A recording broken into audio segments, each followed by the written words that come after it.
I've been a doctor now nearly 50 years, which is, as far as I'm concerned, most of my lifetime. I've seen enormous changes in medicine, in the treatments available for complicated diseases, for which we are, of course, all grateful. But the more mature I get in medicine, the more I realize we are bringing on ourselves a lot of our illnesses through unhealthy lifestyles.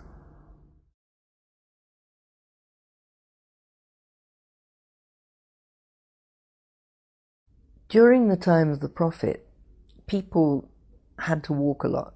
They thought nothing of walking 10 miles or working on the farms for long periods of time.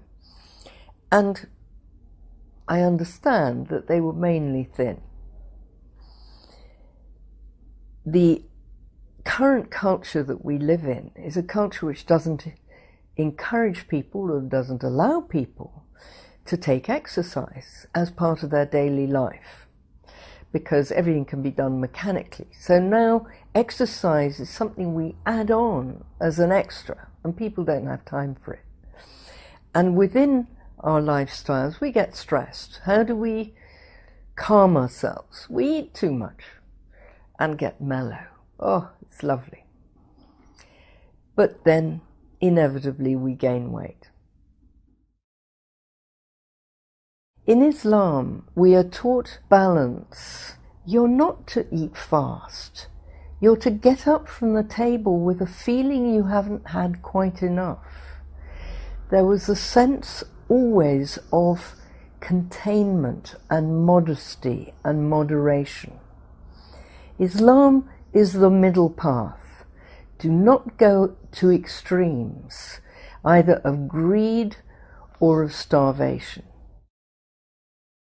In the time of the Prophet, travellers to Arab countries were surprised, the Orientalists were surprised that when you go into an immense crowd of people who've been travelling and they're busy and everything, how fragrant everyone was.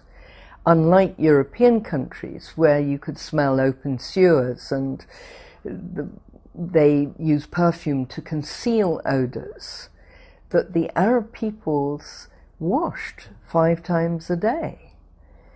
And they were clean. Their clothes were clean. Their hands were clean. And this was a big surprise to the Europeans. It was quite unknown to them in their own personal hygiene.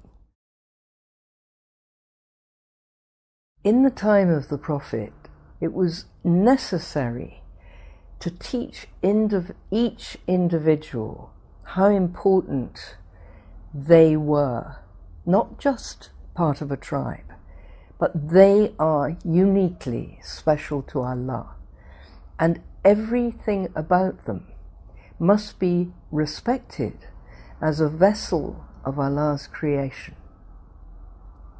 Within that matrix came an understanding that your body and your health is a great gift.